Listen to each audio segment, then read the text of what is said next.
Better late than never. Okay. Want to settle down and I'll call our spring program to order. I want to welcome everybody. Thank you for coming tonight. You're really going to enjoy this presentation. I want to just take 1 minute to kind of acknowledge the Board of Advisors of the HIgganum Vision Group, only because they have just worked so hard. Would you mind standing up for it, guys? Jerry, Lynn, Dan, Emily, Nancy, and Gloria and Ginger are not able to be here. And Cindy. And where's Cindy? She has a very, very bad knee. Okay, so I just wanted to really thank the board in particular, but everybody, most everyone here has been working on some project for us, so I really appreciate that. And I want to say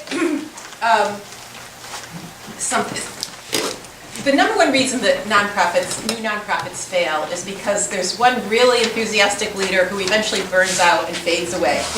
And we've worked really hard to make a board that is running this organization, and it was my idea originally around a coffee table with Jerry Matthews and some other people, but the board is totally running this organization, and I am so pleased to say that this year I have been able to step down as president and hand it over to Lynn Cooper, and she has so graciously, I totally tricked her into it, she so graciously stepped up as president, and that I think that's a sign of the success of the HIgganum Vision Group. So I want everyone to just welcome Lynn. And I'll give the floor to Lynn.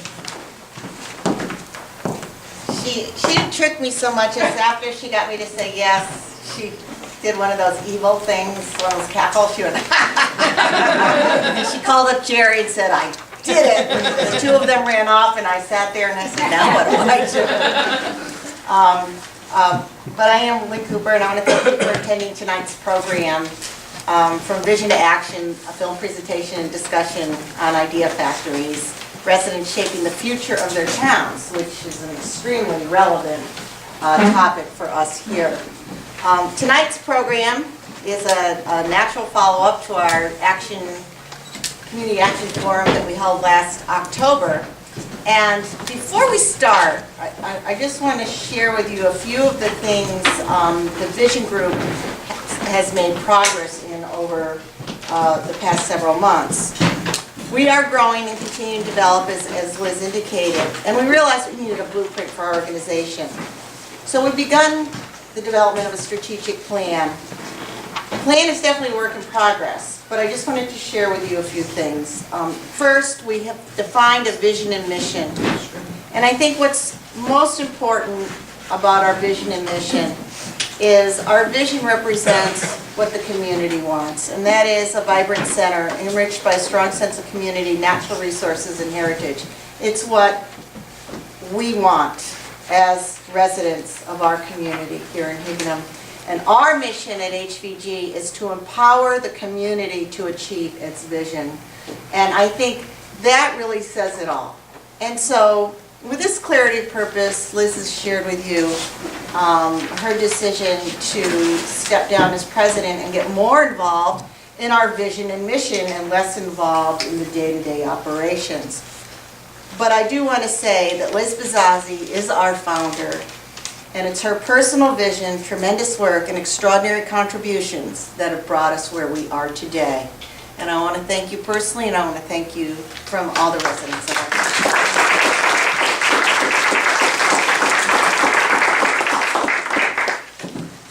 So, HVG does exist to make our town what we all want it to be. And to that end, in 2010, we began working on capturing the vision, what has HIgganum want its future to be. And as you know, we had over a dozen visioning sessions. We spoke with over 248 residents, ranging from high school students to senior citizens. And we developed a list of 12 community vision statements. With these vision statements in hand, in October 2012, we hosted an action forum facilitated by Tom Morano, who was then with Northeast Utilities, where town residents and town officials were asked to share their ideas on goals and action steps towards achieving those goals. This is really exciting. we're actually making progress. And so, Nancy Myers has been the driving force behind capturing the vision and working with the community to develop these action ideas. And Nancy is going to share with you quickly, before Tom begins, the results from the October meeting. And we can then segue into our presentation by David, I'm sorry, David, Fink, on how residents can shape the future of their communities. Ready? Well, I won't be very long, because Lynn said pretty much what I was going to say, so that's okay, though. And some of you have seen these ad infinitum. Is there enough? Have I gotten them out to everybody?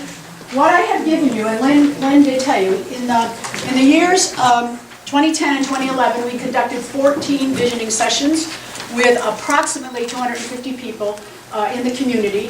And from there, we did a lot of analysis and massaging and trying to rate things. And if you look on one side, you will see summary, community vision statements. These are the community vision statements that came from those 14 sessions that we worked on. What we did, if you look quickly, you will see the top 3 of these garnered the greatest amount of votes. So those were the 3 visions that we used when we had the action forum over at the firehouse last October. And there were 68 people there, or about that. And it was a terrific session. We were competing with the World Series and Barack Obama speaking, or the debate, I don't know. But we had a lot of people. We were really happy, which reminds me, I am really happy with the turnout here tonight. I was really concerned that the weather would cause problems.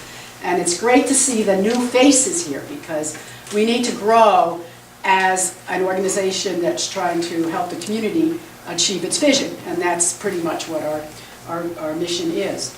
So, after, again, when we did the action forum, people got a chance to discuss and then come up with ideas, and then they got to vote 2 or 3 different times on each of the top 3 vision statements.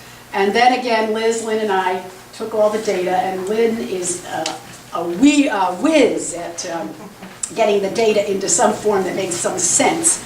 And then from there, we worked on what were the top 10 action items that at that time, and with that data from a reasonably small group of people, and we haven't even analyzed the bottom half of the vision statements yet, but we did come up with 10 projects that we want to try to start working on. And the one that came out by far on the top was a comprehensive master plan for HIgganum Village. And Liz has been working incredibly hard to build relationships with the chairpeople of our town commissions, and the select people, and the town planner. And we are hoping to get going more seriously on movement toward an activity that I think David will be talking about in a minute. Excuse me, I had a piece of ginger and it's in my throat. And so what we just want you to look at is these are the things that we initially have put up as the things we will be working on over the next couple of years. We will continue to work on analysis and visioning and brainstorming. If any of you get struck by one of these things, please let us know, because we're looking for people to help us do some of the projects. And unless anyone has something they want to add, I will stop there, because we just wanted to get you up to date on where we were going, and to tell those of you that did come to the Action Forum that we actually are not putting it on the shelf, we are trying to work on it. So, thank you. Thanks, Nancy.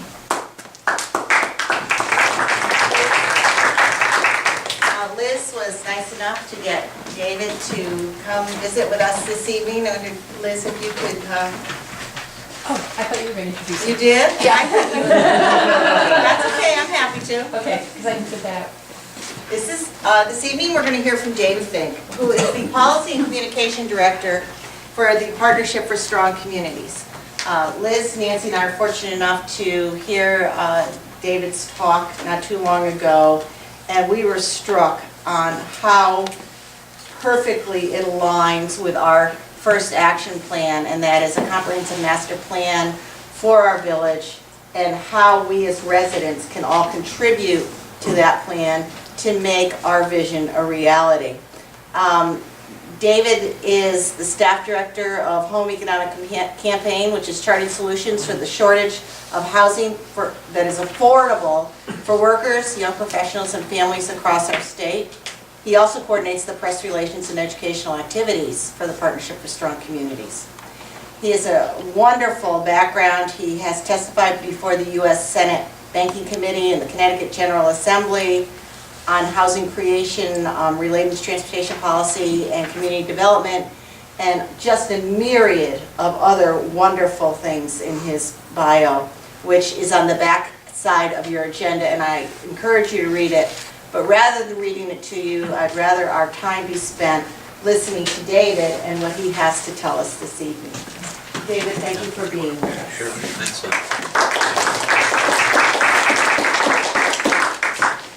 It's better if you don't read the bio, you may expect too much. When Liz asked me to come, it was the fall, and she said March 19th, and I thought, oh, great, I'll come to one of the most beautiful towns in the state on a beautiful early spring weekend. So, that's like fence. It's impressive to hear what you've already done, because a lot of towns are interested in doing exactly what HIgganum is trying to do, but they haven't gotten as far yet. We are hearing from towns we have never heard from before, for a pretty simple reason. There are demographic and economic forces that are pushing towns to create a much wider array of housing options than they've ever had before. The demographic forces are kind of easy. We've all seen them. The state's getting older, and people want to get out of the big homes that they've had. Their children are gone. They don't want to rake the leaves, shovel the snow, and the upkeep's difficult. A lot of young professionals, a lot of college debt, graduate school debt. They need something smaller. My wife and I did what a lot of you did. We rented for a while, saved up money for down payment. That's the old-fashioned way. That's the way a lot of young people coming out of college and graduate school are going to have to do it now.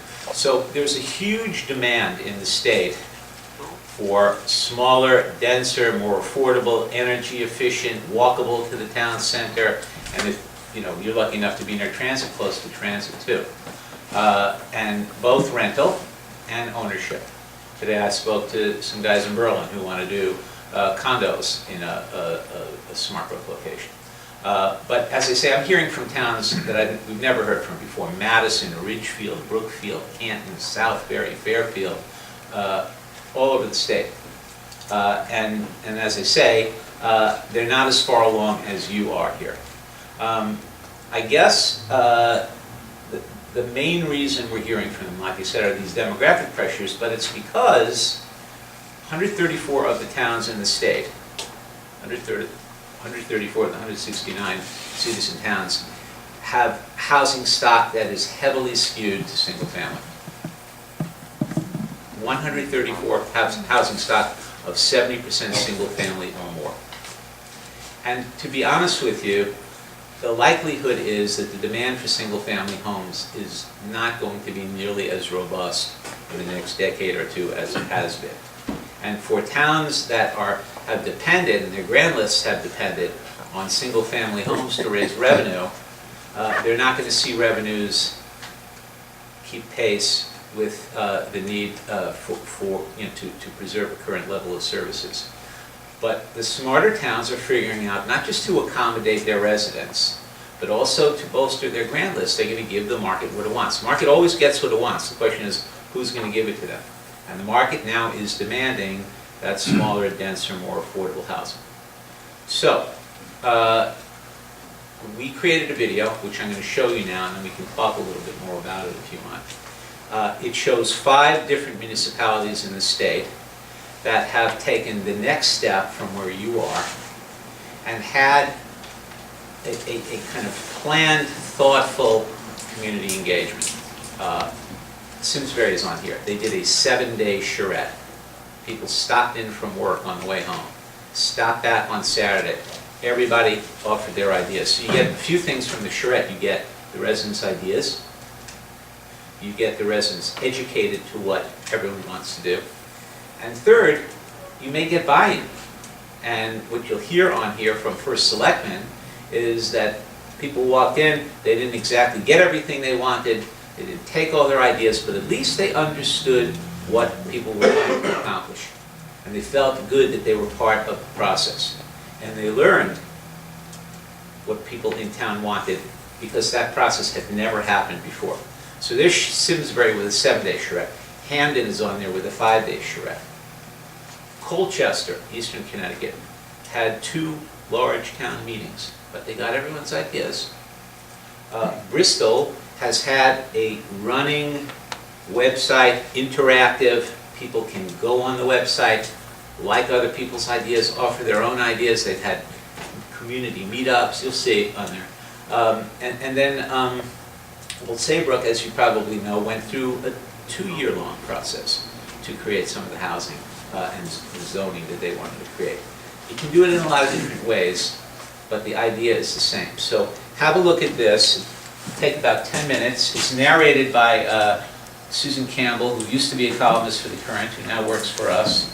And I joke that her Missouri twang is very finely honed on here. And I said our next video will get a real narrator, but I was just kidding. So let me start this off.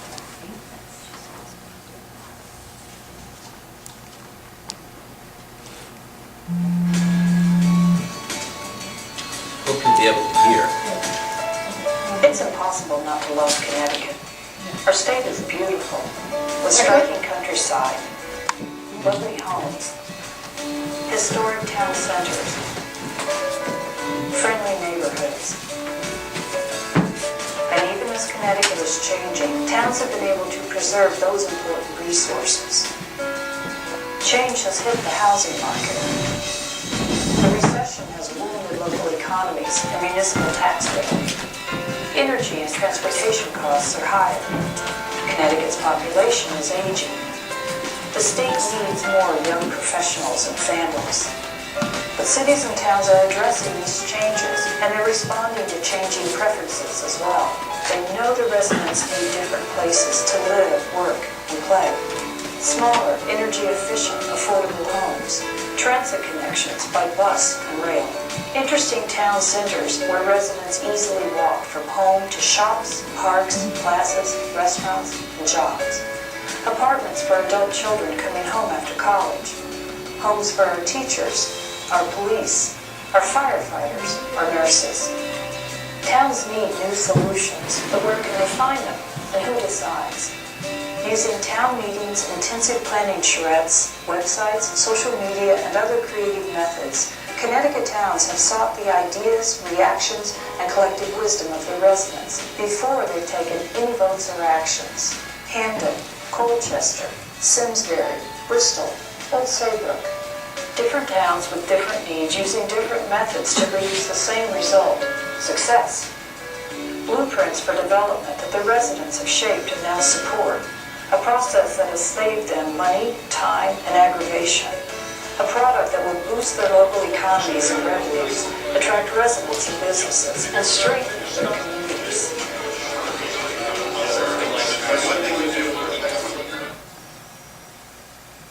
Nope.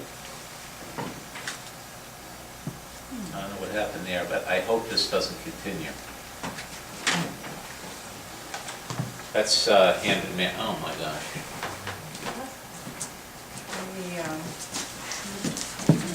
Do any techies here? I'm 61 years old. I'm not happy with this.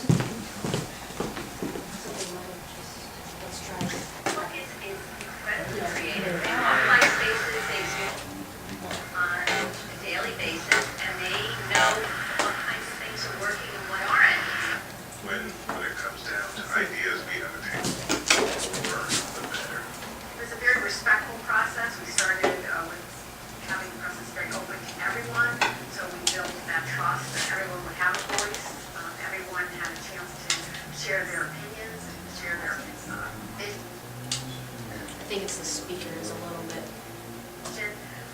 We've had any number of meetings over the last dozen years, and the meetings have been on the front page of the newspaper, and you get about 50, maybe 55 people showing up, and about the same 55 people. It's a little disappointing, but this process has been very difficult.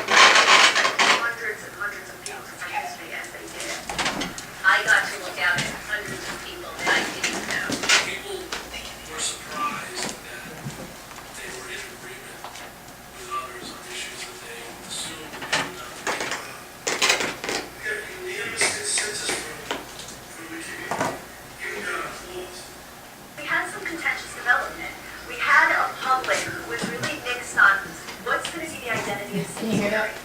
Do we want big boxes? Do we not want big boxes? What is our vision? And because we hadn't actually done an exercise that brought everyone together to say, this is what our shared vision is of Simsbury, there was a lot of fighting.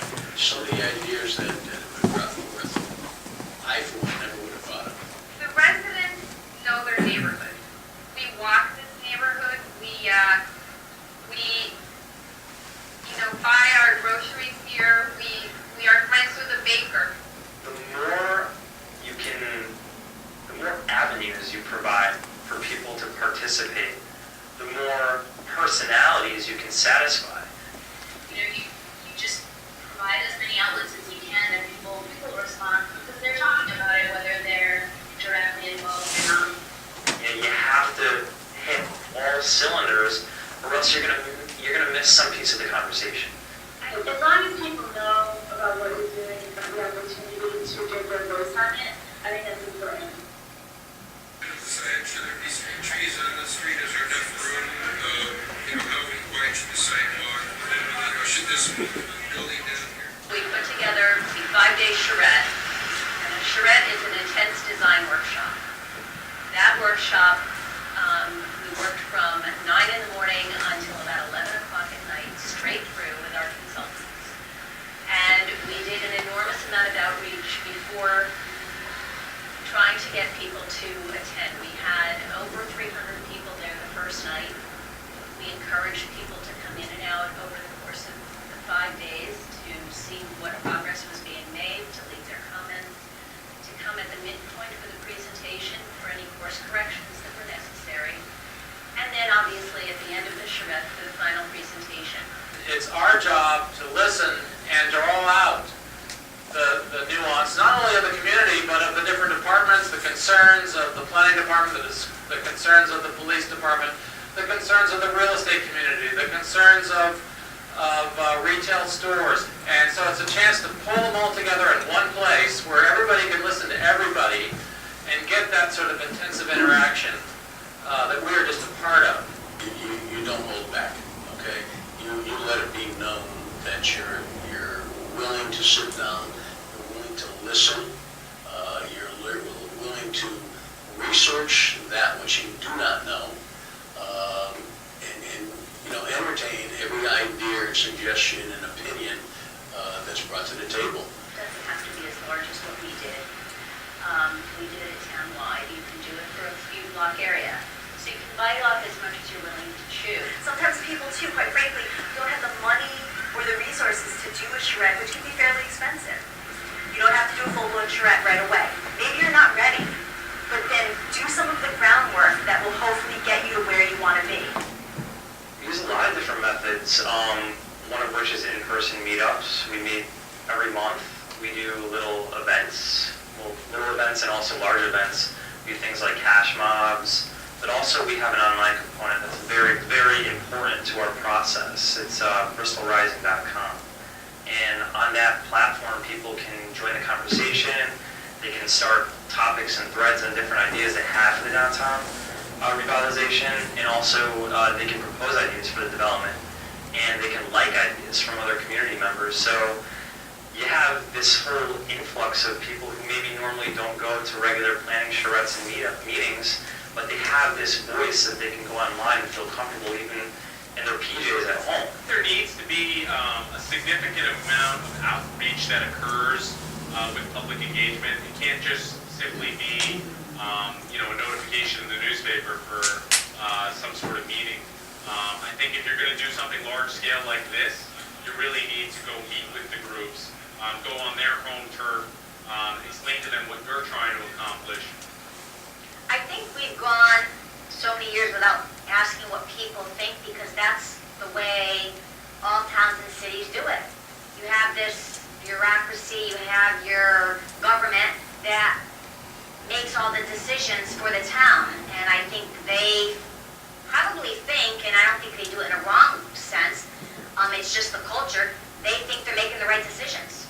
It's really bad public policy in large measure to simply institute a change because you're think it's a great thing to do. So oftentimes developers will try not to engage the public and try to railroad things through because they think that's the path of least resistance. But the reality is that once community organizations or activists get wind of a project that they haven't had any input on, they're going to fight it. And if they fight it, that's going to delay you twice to 3 times as long as just getting them engaged from the very beginning. The Bristol Rising folks they know it's happening. You know, we let them know via our social media that this meeting is coming up. They appreciate being aware of it, and then they come out in force to support it because they know that what they worked so hard to provide their input on, you know, if that gets killed by 4 people, you know, that's a tragedy. It's like rooting for a team.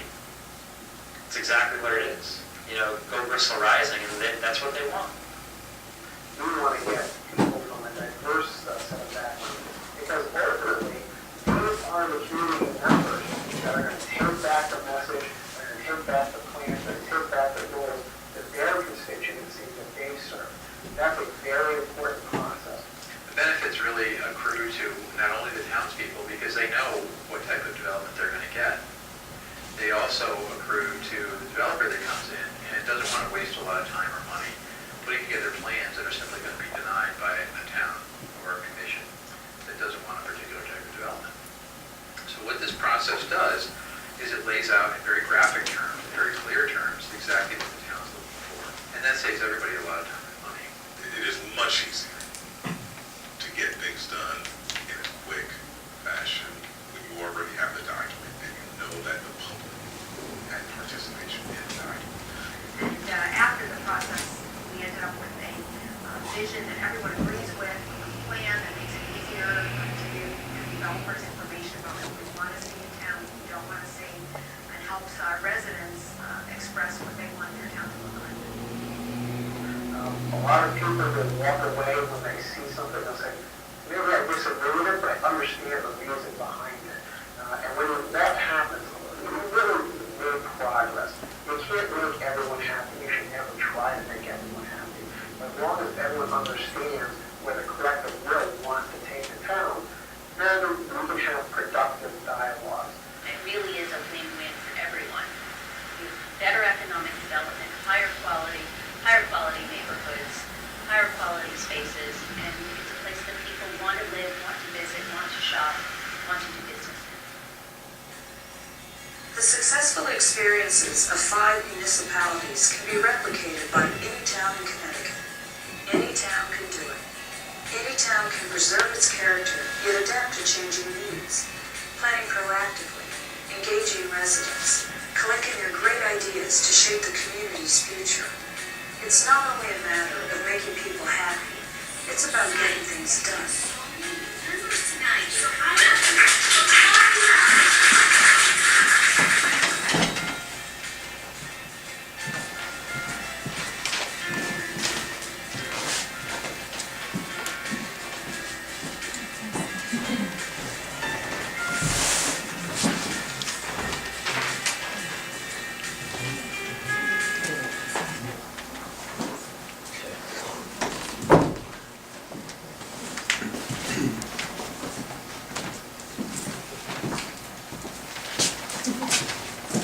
We made it in-house. Sorry it doesn't have, some Tony Kushner and Steven Spielberg, but I think it does the trick. Very good. I think the point is, and this is kind of what we're trying to tell towns around the state, you need to be proactive if you want to control your future. Things don't just fall into place. For a beautiful town like this, I would argue, and I never tell people what to do with their town, so I'm not going to go that far, but I would say this to any town. It's much better, if you want to preserve your town the way it's been, to take some proactive steps to do it, because otherwise you're going to be in a position where, and we've seen this, not big blocks of communities of this, but you've seen homes that have fallen to disrepair because the people inside can't take care of the house, but they can't get out of the house because there's nothing to downsize into. You've seen towns grow older, your town's grown older, because there's no place for young people to move in. The advantage of something like this is you can have this conversation and you can head-on deal with the real issues. Do we want more affordable housing? Well, what is affordable housing? Who's going to live in it? Are they going to be gang leaders and drug dealers? Or are they going to be our police and our firefighters and our teachers? What do they make at that income level or this income level? People tend to be surprised. These are going to lower property values. No, you can show the research that indicates it doesn't. Is this going to add to our school costs? No, you can show them the numbers that indicate it won't increase your school costs. Has this brought crime to communities? Well, we can show you all the testimonials from police chiefs and mayors and first selectmen that says it doesn't do that. So you can begin to answer the questions and deal with some of the misperceptions that have blocked the housing creation that you want. And then, once you get past that point, you can start talking about, okay, well, what do we need? And where do we want to put it? And what do we want it to look like? And that's a good process. It doesn't have to take that long. I mean, I think you have to prepare for it.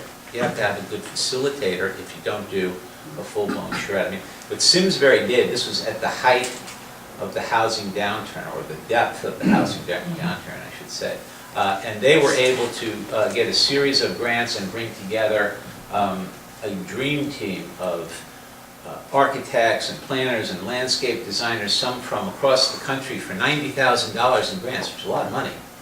But they had this dream team stay for a week. And like I said, people came to town hall on the way home every night and offered their ideas, and you don't have to do it that way. You don't have to do it for a large area. You can figure out what small area you want to focus on. But the real idea is to get ideas, to educate people, and then maybe, likely, to get buy-in from that. I was looking at the numbers on your town. I mean, you have about 92% single-family homes. You have about somewhere between 1% and 2% affordable housing. You don't have a wide array of housing options, but you know that already. So that would be the idea. Figure out what you want, where you want it, and I would say you should figure it out. You should let everybody in town have a chance to offer their ideas. So again, I can tell you lots about affordable housing and workforce housing and definitions and all this stuff, but I'd rather, if you have questions, I can answer those for you, or I can be here while you all discuss it, and then I can jump in if you have a question. So. Is not our population much smaller than these other towns? What is your population? 8,000. Colchester's pretty small. I think Simsbury is not a lot bigger than that. I think they're, unless I'm wrong, about 12,000. So Camden is a little bigger. Bristol is a lot bigger. And what's the other? Old Saybrook. Old Saybrook's probably about. It's big. 20,000. But Yeah. regardless But of it doesn't the matter. size of the town, we still have the same issues. And that was the point they were trying to make in the video, that whatever the size of your town, we have the same issues in the community. Like a community-led design process is really healthy. To me, bigger towns mean bigger bucks, though. But you just scale it down. In watching this, it seemed as though, and when you mentioned that you're hearing from towns, you're hearing from town governments mostly, correct? That are what? You're hearing from somebody from a town government, whether it be a first select person, a mayor, or perhaps the Planner. town planner, Right. who says we have to take a look at this. Right. That's not how this grew. Are you aware of that? No, I understand. Okay, yes. So, and my name is Gail Powell, and I own a business in town. And frankly, you know, I'm a little disappointed that here we don't have more representation from our town commissions, and that Liz works really hard to build those relationships, because we have to sell the notion that the center needs attention, and that both of our centers. Now, there's been buy-in to that, to varying degrees, and the result of that is that one of the results of that, our kind of mini charrette that we ever had way back when, was when actually this did evolve from, I think, the Economic Development Committee at the time, drove the notion and found out that the state wanted us to no longer not have sidewalks here for parking and all of that kind of stuff. So we got sidewalks. And in that process, there was a form of, selling it to the community and buy-in, and it was almost fully funded, was it not? It was fully funded by the state, so it was kind of a no-brainer. But so we have this kind of reverse problem here. We have selling to do to town officials before. And so if you had an experience like that before. Could I address that? Sure. Only because I have worked really hard to Yes, I know. with the town officials, and Liz Glidden, our town planner, is 100%, now 100% behind the charrette. And Walt Zillihe, the chair of P&Z, 100% behind the charrette. Mike Fortuna, the chair of EDC, is now behind the charrette. I don't know how enthusiastically, Dan, fairly enthusiastically behind. He likes the idea. Yeah, and so, and I'm not sure about the selectmen yet, but what we've decided to do is those chairs and a few people from HVG are going to have a meeting to discuss the action form items, which number one is to develop a comprehensive master plan, and we all seem to feel that a charrette is the way to do it. And we're gonna sit down and figure out how we're gonna get there, how we're gonna get funding, but we do have the town on board now. Okay. So that's really exciting, and it's taken years, but we do have the town on board. And it is a disappointment that they're not here, but That happens. To be honest with you, this is a really good representation, and I've seen in towns all over the state, sometimes it's just a small group of 4 or 5 people, and that includes, a couple of the town gadflies that everybody thinks are crazy, and you guys all seem relatively sane, so you're way ahead of the game. But to be honest with you, it's the way it's bubbled up in a lot of towns.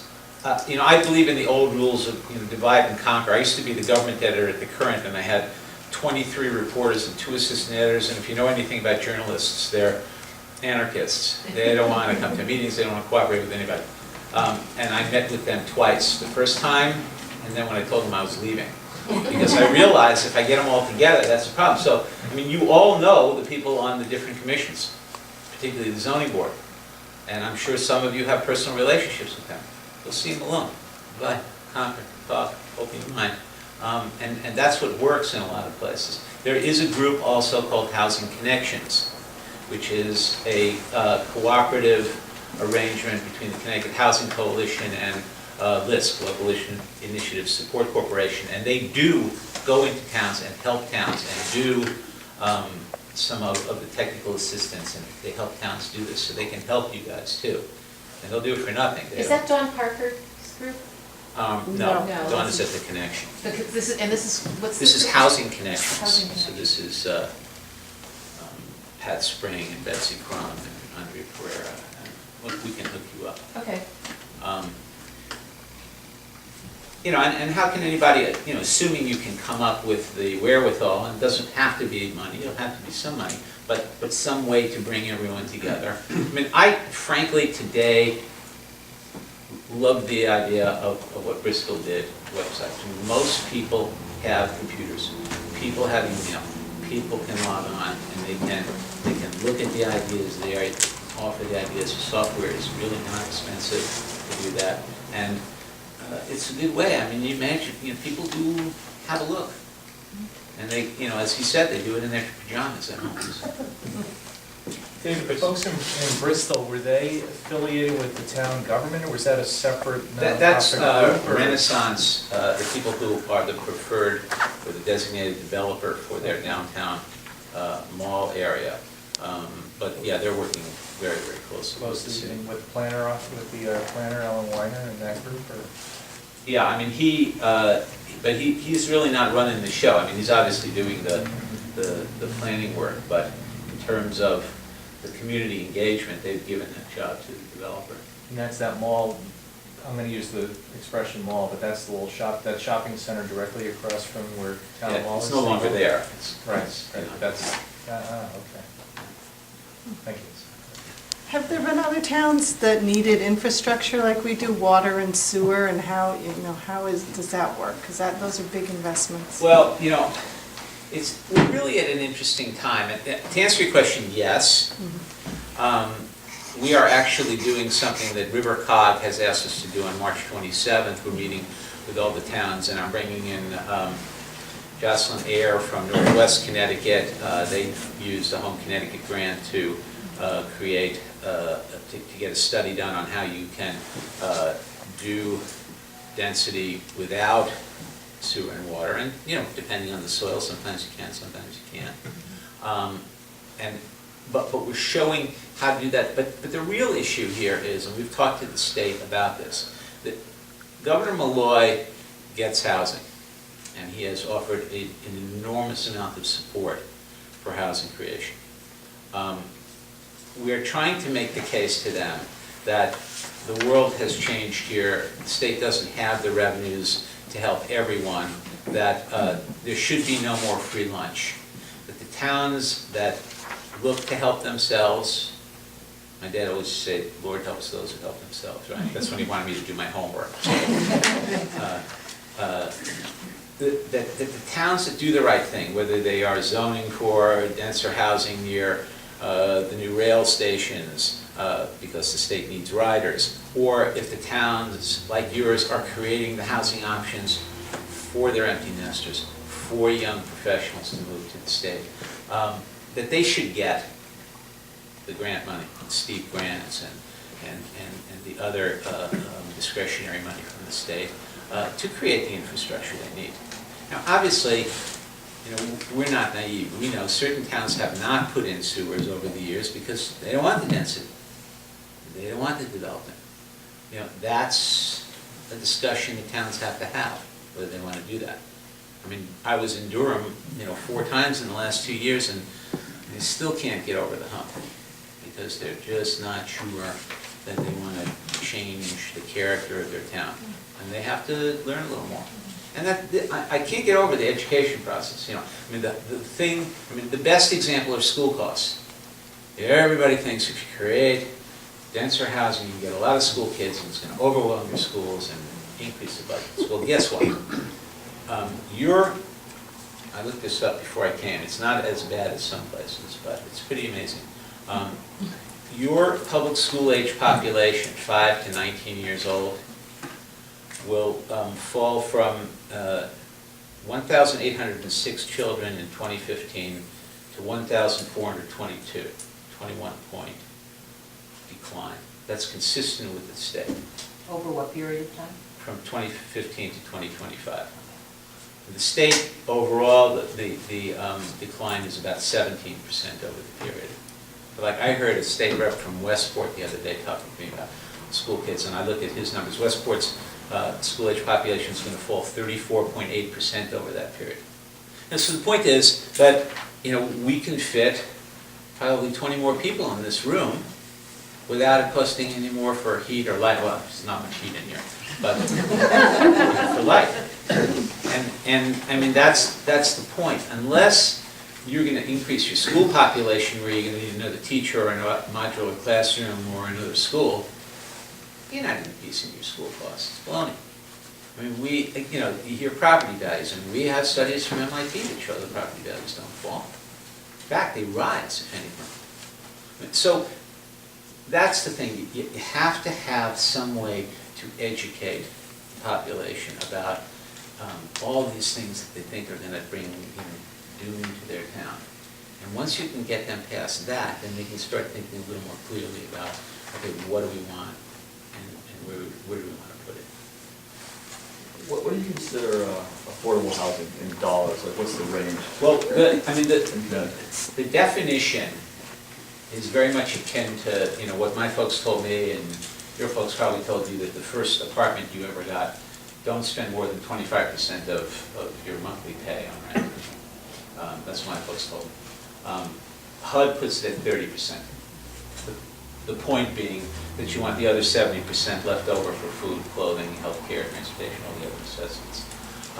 So it's what is affordable for someone making 120% of the median income, or 100% of the median income, or 80 or 60, is going to be different if they're spending 30% of that income. So by way of example, in HIgganum, your median income, according to the 2009 census numbers, I'm sorry, we haven't updated them yet, we'll update them, this fall, is a little under $85,000 a household, 84.7. So 80% of that is 67.8, or 68,000. So let's say that, I know Liz Glidden is looking to get a Palm Connecticut pre-development agreement. Let's say you guys decided to create an incentive housing zone somewhere in your town center where 80% of the units would be market rate and 20% of them would be affordable for people at 80% of median income. So that's $68,000. So let's just round it off a little. Let's say it's $60,000, use a round number. So that's an income of $5,000 per month, 30% of which is $1,500. So someone making 80% of median income could afford to pay rent or mortgage interest and taxes of $1,500. We're not talking there about unskilled, uneducated people who are making that. So in other words, you point that out to people and say, oh, so. You're not even getting the college grad, like the recent college grads at that rate. Yeah. That's about, it's a couple, 5 years in the workforce. Not long.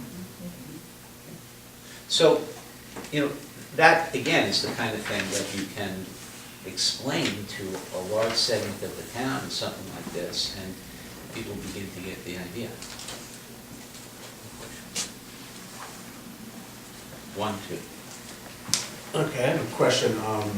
I used to be on planning and zoning years ago, like we're talking 18 years ago or so.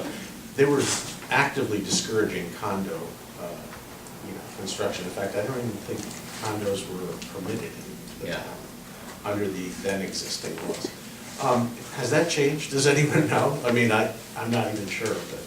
Well, I don't know what your zoning ordinance allows. Well, that's what I was talking, yeah, I mean, I haven't followed like what's going on with planning and zoning, but I was just kind of curious, but. I can't remember ever reading that they're not allowed in our town, and that could have been at the height of the condo glut. There was this huge push, I don't know, was it in the 70s when there were 1 million condos, and then so that could have had something to do with that, I don't know. I mean, I'll tell you right now, the prices for condos are depressed. I mean, right now, the demand for rental housing is rising quickly. The demand for single-family homes is pretty flat. I mean, if you follow the Warren Group numbers, we've seen an increase in sales across the state, very modest, but rising for the last 11 months or so. But you haven't seen the median sales price increase much, just a tiny bit. And the reason is that people are buying up everything under $300,000 or $250,000. They're buying up everything that's habitable and small. Because people can't afford a lot. People will buy. I mean, what smart towns, when I talk about an array of housing options, what you're doing is you're having enough options that you can create some churn in your market. So if you created some, smaller options, rentals, maybe condos, you have to kind of know your market. But you create something small. So now you have empty nesters who don't want to shovel the snow, they can move into those, and some young people can move into town into those. Some other people who saved up some money, they can buy some of the homes of the empty nesters, and then you begin, you reach homeostasis at some point where you have enough for everyone. It's really interesting. We talked to a lot of people doing housing in the state, and if you read in the paper the other day, Mike Frymouth, who Governor Malloy brought in to do the housing creation in Hartford, their aim is 2,000 more units, because the 1,600 or so units that Governor Rowland created in the 6 pillars thing are full. It's about 98% occupancy now. And so they know that they can create it, but the interesting thing is they have 4 or 5 large projects, 250 units, 200 units here and there.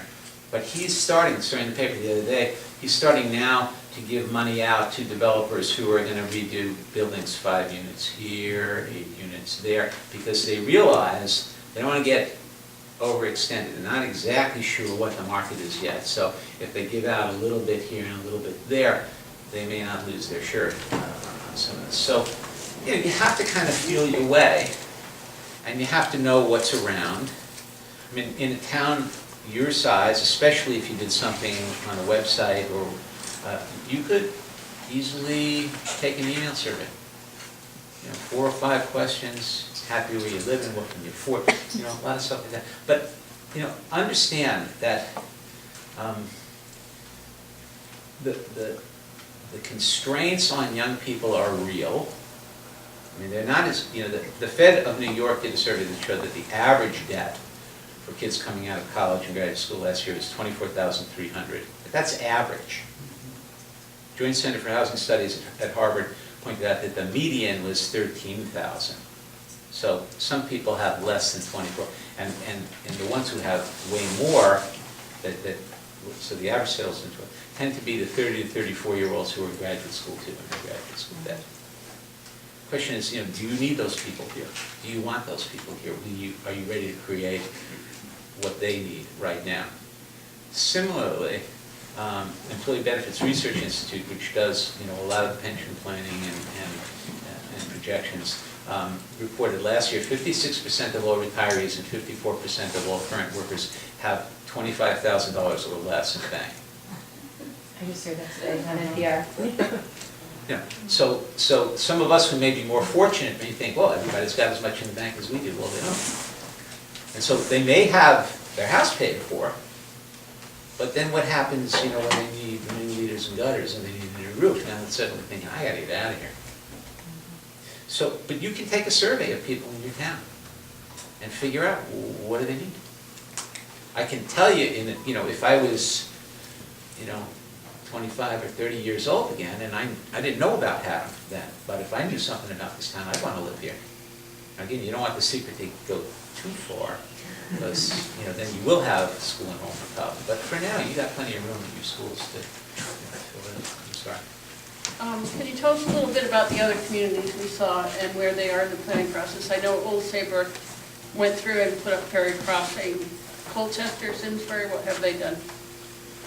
Colchester has zoned for mixed income housing, mostly market rate and affordable set aside. They didn't use the Home Connecticut overlay zone, but they created zoning in their town center for that. Old Saybrook is ready to create a larger mixed income incentive housing zone in their town center. They're also considering a project about 100 units incentive housing zone right near their train station. Simsbury, I was just out there about 4 or 5 weeks ago. They are on the way to creating incentive housing zones in 2 or 3 places. If you know Simsbury, you know that their town center is about 2 miles long on Hop Meadow Street. And what their problem there is not only that they needed the housing options, but they also found that their merchants are far enough apart that it's not that walkable if you live far away. And once you get in your car, a certain percentage of people are going to go to the mall because they're not going to drive to the mall. So they want to put infill housing in their town center. And Bristol is on their way, but they got to wait for the housing market to pick up a little more. But I think ESPN and Bristol House Pool are very interested in taking part in that. They need housing for their people there, and ESPN continues to show that they're not moving anywhere. They're making a big investment there. And Hamden,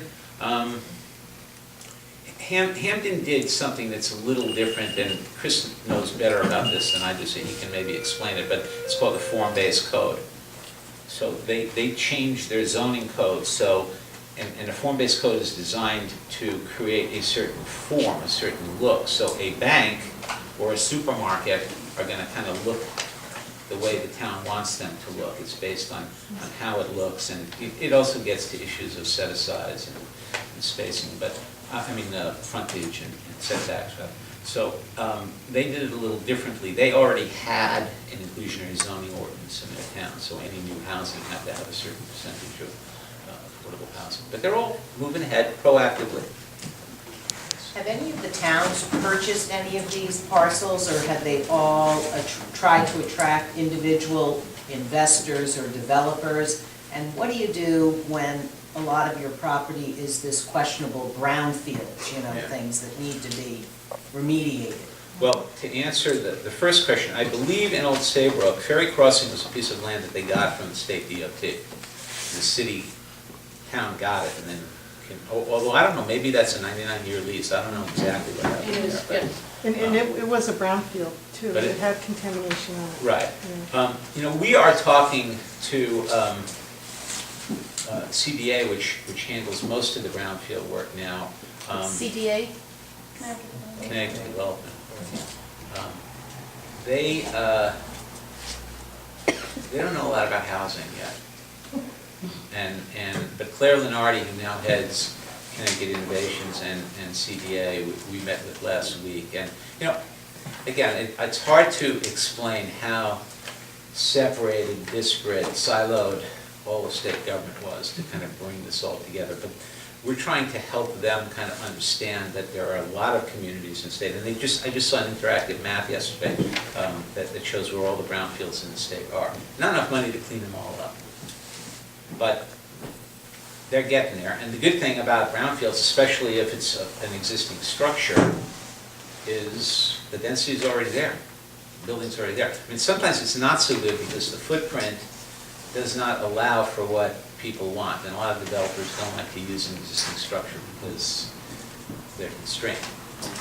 But we're looking to get more money for that. To answer your question, that's the point about being proactive, and you know, zoning boards tend to be reactive, right? They're, you know, I'm not just saying this because you're sitting there, but I've met a lot of zoning boards, and I deal with a lot of developers who hate zoning boards. And you have to put yourself in the shoes of zoning commissions. You know, twice a month, they get to come in at 7 and stay till 2 a.m.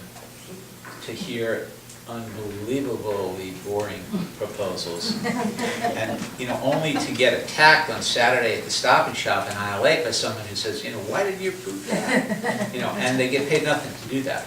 So I understand, you know, their problems. The real issue for zoning boards, though, is they need to get proactive. They need to understand, and the town needs to understand, that the development, the parcels that could be developed are not just the usual suspects of municipally owned or the full sale or the vacant properties. Cities all the time will go up to a property owner and say, we'd like your property, we'd like to take your property, we'd like to buy your property. If we rezone it, you can get a lot more for it, but you move your business somewhere else. And guess what? Sometimes they say no, but sometimes they say yes. I mean, that's what happened in Simsbury. There's a nursery in the center of town. And the guy said, yeah, I can move my piles of mulch somewhere else. And he was very interested in the town using that. So again, it requires the town to think, you know, look around. You know, walk around town tomorrow and think, would that be a good place? Would that be a good place? Could we get it? Should we buy it? You know, and sometimes, given the housing market, you could buy it from a landowner on day one and 30 days later sell it to a developer and maybe even make a profit for the town, because that's how, you know, the smaller, denser market is headed. You don't have to remind us, we're the Stop and Swap town, so, You have a question? No, I think we answered. Any other I questions? think that if we did get wastewater treatment in the village, just, you know, in the village district, that there is opportunity for infill. And that would give us that street wall and that density that we need to kind of invigorate the town. And right now, we're kind of spaced out, but I mean, we could almost put a building between every building down Route 81, which has kind of become our main street over the years. And so I see that, and when you were talking before that, you know, sometimes the smaller projects are easier to do, and I also see that as something like a local developer, I don't know, a Rummel or someone like that, could come in and build, you know, between you and whatever, something with retail and housing above it, and that's the kind of thing that both demographics, the silver tsunami and then the boomers, both want to live in these walkable areas. So You know, the real issue is you have to find the right developers. You know, developers would like scale. Sometimes it's too small to make any money on the project. You have to provide them with the density they need so they can spread their land costs over more units. So you have to see. But the real issue is what Hiram Peck, the planner in Simsbury, said, which is it's way easier, and Chris, you tell me if I'm wrong, having represented builders and developers, it's much better for them if they can come into a town and know this is what the town wants, and the zoning's already in place, and they can, once they get their site plan approved, they can put their shovel in the ground tomorrow and be done in a year and hit the market when the market's right and the cost of money is right. They're willing to pay a little more for the land. I mean, what's happened until now is in this kind of reactive system, they go out and buy whatever land they can get for what they can afford, even if it's nowhere near where the town wants the housing. And then they come into the zoning board and they say, I want to build this over there, what do you think? And they either crowbar the thing in, and they, or they wind up in court for 3 years. Chris makes a lot of money that way, but Not so much.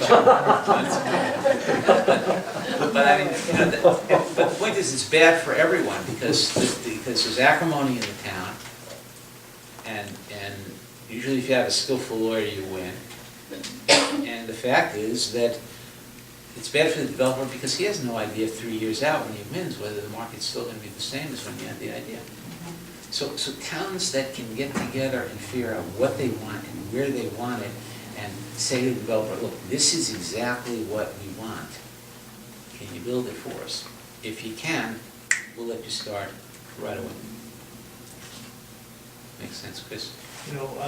Liz has been working with the planner, Liz Glidden, and with the form-based concept, which, as you know, that's what HIgganum did up in Simsbury, to do just what you're saying. If it's, this is what you can build. If you come in, it's going to be a site plan approval, no public hearing. You're just going to, it'll be streamlined. This is what we want to see.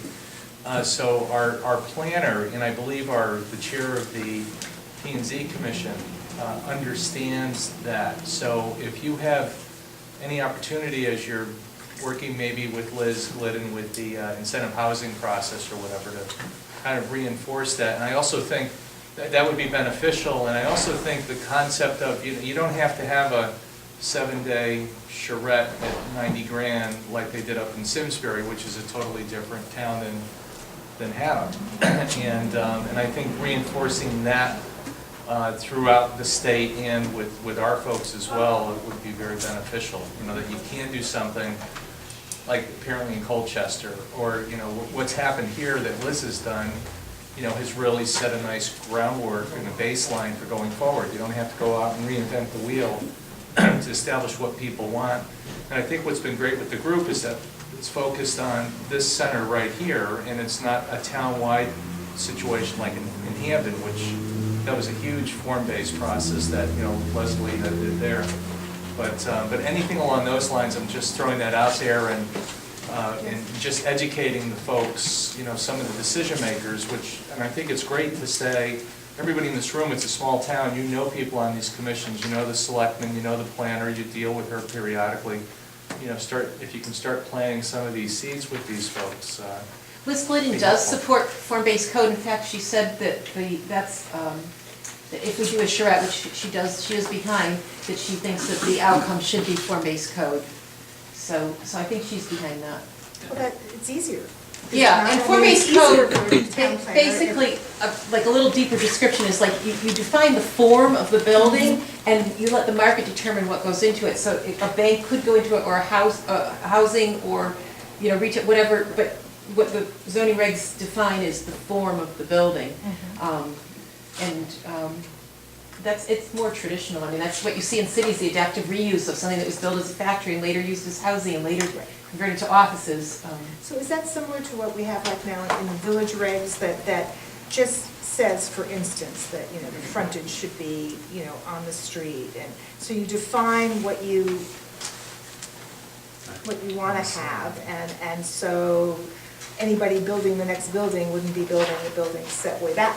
Right. You must meet that minor requirement. Isn't it more prescriptive than that? Isn't it actually saying, like, the building is gonna look a little bit like X, opposed to just a height or a distance or whatever? It's more like a... Form-based code is kind of like design guidelines. It does, but I'm actually not so sure how deep it goes into design guidelines. I think it deals more with form. I'm not sure how much it goes into saying, like, Because honestly, I think we should have design guidelines that say that, first floor should have a minimum of this much glass for storefronts, but I'm not sure form-based code gets in that deep.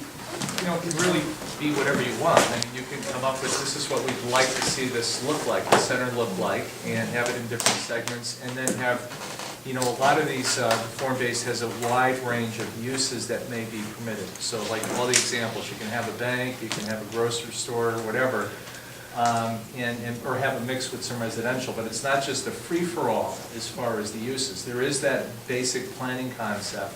And as Gail was saying, with having some of the design features, parking in the back and things like that, which I think the village district regs tried to achieve. But that's at a much smaller scale. As Liz is saying, this form-based takes it to a larger range. But with the input of everybody, with the citizens, and saying this is what we'd like the center to look like, they draft that into the zoning regulations.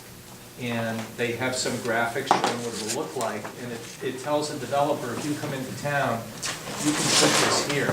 You're going to be able to put this wide range of uses, pharmacy, whatever it may be, into that building as long as you build it and it looks like this. And it's streamlined. It's a level of permitting that doesn't get involved. As David was saying, you deal with developers, they'll come in, 9 months later, they get the message after public hearings and everything that, they're not wanted. Not that they're not wanted, but their product isn't wanted. So this is developing the product that you want to see as a town and saying to, folks, here it is. And then it's just a matter of, it's almost like marketing. This is what we'd like to see come to our town. And it's kind of like a green light for anybody who would like to do that. And doesn't that protect against one of the real concerns that people have, even with discussion of any kind of water treatment or sewers or whatever, that there will be overdevelopment, and that, I often hear, Gail, we don't want to look like the Berlin Turnpike. And I said, we're not going to look like the Berlin Turnpike. So if you do that kind of zoning, that stops it right away, because there's some definition, no matter how definitive or how broad, there's a definition that doesn't allow it to look like the Berlin Turnpike. Right, and the outcome was Simsbury Charette, they actually did various types of imagery to show what the people want it to look like, and then they wrote the form-based code to achieve just what the community wanted. Couple more comments? Let me just make a point there, that there is software that you can get where you can help the visioning process there. It's like,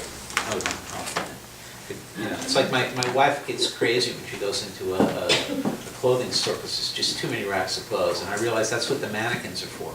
So you can say, can you switch the pink top for the yellow top? I mean, people need to see it. Some people can visualize it, other people can't.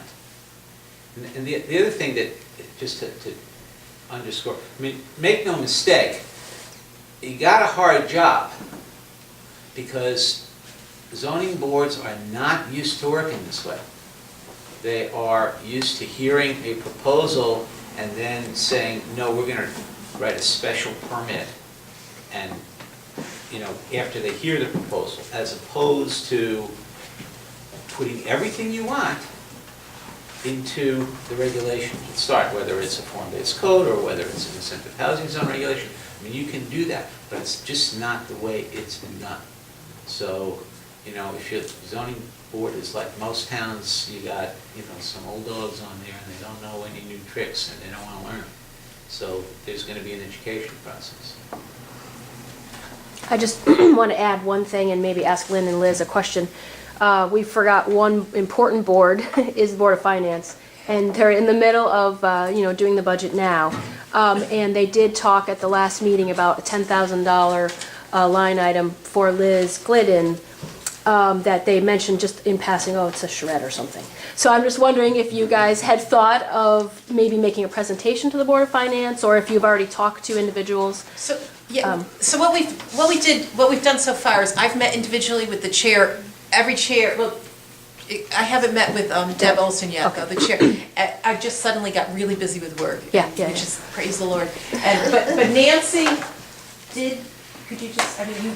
Well, I went and gave basically the same speech I gave tonight to you all about the visioning sessions and the action plan, and invited them to come tonight, but obviously, I think anybody could. Liz? I'm sorry to interrupt. My name's Christine Schulke. Hi, I'm new to town. I've only been here for a couple months. I know David from way back. I used to be in charge of communications for the Connecticut Housing Finance Authority, and now I work for the Connecticut Main Street Center, which provides education and technical assistance for downtown organizations throughout Connecticut. So a lot of these names are familiar to me, very familiar, like Tom Morano's on our board, and Simsbury is one of our members, and Jocelyn Ayers is one of our members. And actually, Simsbury got one of their grants was from us through a preservation of place grant for about $10,000, and they actually won an award from us for it as well. It was very good. You have to be a member to apply, but that is one source, and just as a now local resident, if you want some guidance on this, I'm closer than David in West Hartford, so I can help. But, so I'm also familiar with like Bristol Rising, some other sources of reaching out to people like Text Design or Mind Mixer or crowdsourcing, those sorts of things. So I can help with that. Well, I hope that you're trained and you can do that. And just so you know, I gave you guys a shout out actually recently because we actually partnered on a forum through Young Energetic Solutions, which is an offshoot of the partnership, and it was a way for young people to say what they want in downtowns to link up with our downtown professionals. And it was a really great discussion, and a lot of these topics were covered. And as a result of it, I put together a list of 50 easy, small things people can do, young people can do to get involved with their towns, and that towns can do. So there's actually, I put, towns want to hear from you, and I put a link to HIgganum Visioning Group and for tonight, but those sorts of things are out there, and people are afraid. I don't want to get involved. Well, I would love to hear it's harder. Yeah. We'll have to talk more. Yeah. Liz, how secure is the 9-town transit bus? Because I don't know how you talked about senior housing or something like that walkable if that project drops HIgganum off of its radar. As far as I know, we signed up for it a year ago. I know a number of people who are using it, and I'm not sure, do we pay to be part of that group? We probably do, right? Yeah. But I would imagine that it's still in an evaluation process, and, if certain numbers aren't reached, then they'll say we're not going, that far. I will say, this is a little bit of a tangent, but I know a number of people who are, anywhere between my age and closer to 80, right. Who have either, that I know from the neighborhood or that we met from our outreach, from our visioning sessions, who are looking to live in the village so that they can get around without the need for their cars. I mean, there's a man on my street who can't drive anymore because of some eye problems. He's older, and he just, he's right up on my street, which is right behind here, but he really would like to live right in the village. So I think that there is a demand, in addition to the young people, that there's a demand for, and most of us in this room are all going to be looking for this walkable stuff. Thank you, Liz. And this is a great discussion, and I hate to step in, but the time is flying by. And certainly this shows me and us, I believe, that this is something we want to continue. We need your input, we need your participation. Our goal is to take this all the way through. And the more people that can help us to try to achieve that goal, to work with people like David, to work with people like Christine, I think the better we're going to be. So there is a sign-in comment sheet somewhere around.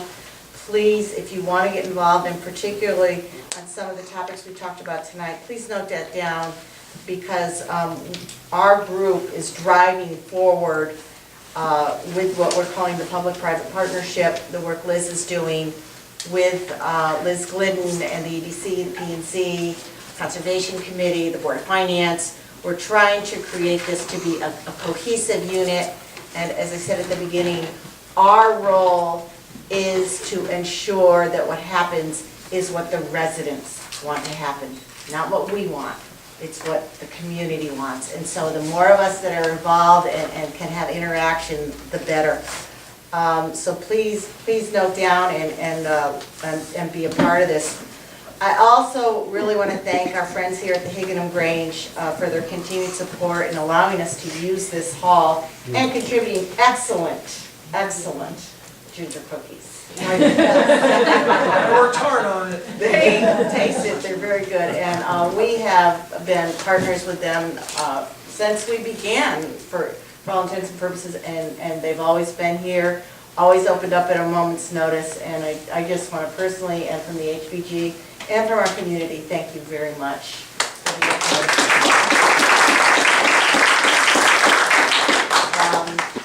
HIgganum Host is back, May 11th. There'll be more information, but the goal this year is to clean up our community center, again, helping build out the center of our town to make it more usable and a better part of our center. Please try to attend or volunteer. It's a progressive dinner for those of you who didn't For those, participate last year. for those who didn't go, it's a progressive dinner, very well received, sold out last year. We're hoping to sell it out again this year. It's a lot of fun. Our annual meeting, June 18th, I hope you all are interested to attend. That will be very HVG oriented and therefore very much like tonight, because what we are is what we're doing here. Working hard on the HIgganum trails. Dan Dashley has done a bang-up job. Visit www.higganumtrails.org. Talk to Dan for more information. With the spring coming, I'm sure you've got plenty of things on the docket.